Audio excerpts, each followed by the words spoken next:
Hello everyone, आज बनाने वाली हूँ ढाबा स्टाइल चिकन करी। सबसे पहले चिकन को मैरिनेट कर लेंगे। एक बोल में 1/4 कप दही ले लेंगे। इसमें आधा चम्मच हल्दी डाल देंगे, 1 चम्मच लाल मिर्च पाउडर, 1 चम्मच या स्वाद अनुसार नमक ऐड करेंगे, 1 चम्मच धनिया पाउडर डाल देंगे, 1 चम्मच सरसों का तेल डाल देंगे। आप इसकी जगह किसी भी कुकिंग ऑयल का इस्तेमाल कर सकते हैं। अब इन सारे मसालों को अच्छे से मिक्स कर लेंगे।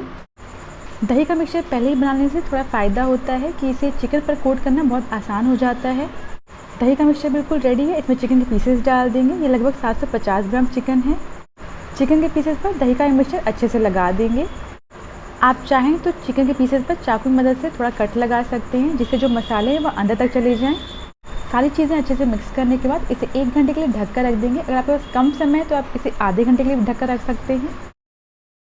इसके बाद पैन में ऑयल डाल देंगे। ऑयल गर्म हो जाने के बाद इसमें 1 तेज़पत्ता, 3 लौंग, 5 काली मिर्च, 1 इंच दालचीनी और 3 इलायची पिचकाकर डाल देंगे। इन सभी को एक बार चला लेंगे।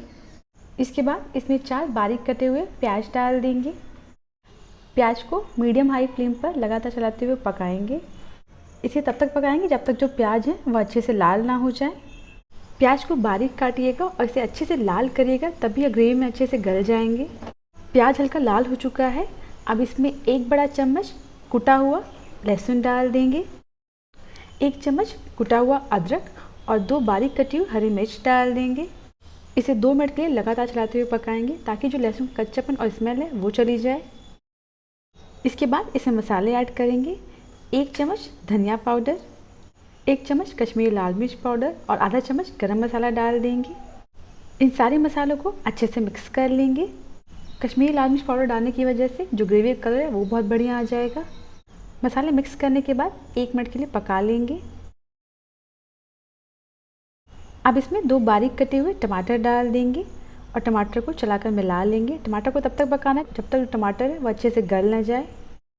गैस की फ्लेम को मीडियम रखिएगा। इसे लगातार चलाने की ज़रूरत नहीं है। इसे बीच बीच में 1-2 बार चलाते रहें। टमाटर अच्छे से गल गए हैं। आप चाहें तो इसे ढककर पका सकते हैं ताकि जो टमाटर है वो जल्दी गल जाए। अब इसमें मैरिनेट किया हुआ चिकन डाल देंगे।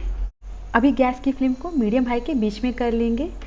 इसे प्याज टमाटर के मसाले के साथ अच्छे से मिक्स कर लेंगे और इसे हमें 5 मिनट के लिए पकाना है।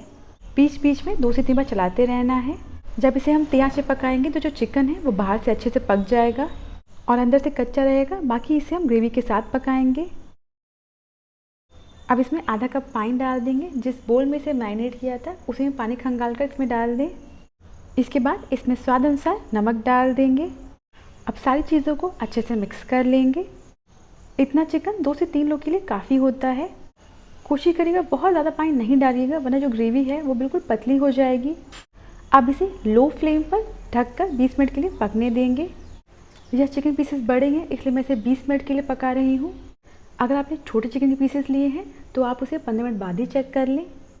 मैंने इसे टोटल 20 मिनट के लिए पकाया है और यह चिकन है वो अच्छे से पक गया है। एक पीस निकाल कर आप चेक कर सकते हैं। लास्ट में इसमें आधा चम्मच कसूरी मेथी डाल देंगे और थोड़ी सी धनिया की पत्ती डाल देंगे और गैस को बंद कर देंगे। सारी चीज़ों को अच्छे से मिक्स कर लेंगे और ढाबा स्टाइल चिकन करी बिल्कुल रेडी है। इस करी का कलर भी बहुत बढ़िया आया है। इसे आप गर्मा गर्म रोटी के साथ सर्व करें, यह बहुत टेस्टी लगती है। आप एक पीस निकाल कर इस तरीके से चेक भी कर सकते हैं। यह आराम से कट जा रहा है। चिकन के पीसेस अच्छे से पक गए हैं। ढाबा स्टाइल चिकन करी की रेसिपी को एक बार ज़रूर ट्राई करें। अगर आपको ये रेसिपी पसंद आई हो तो प्लीज़ मेरे चैनल को सब्सक्राइब करना ना भूलें।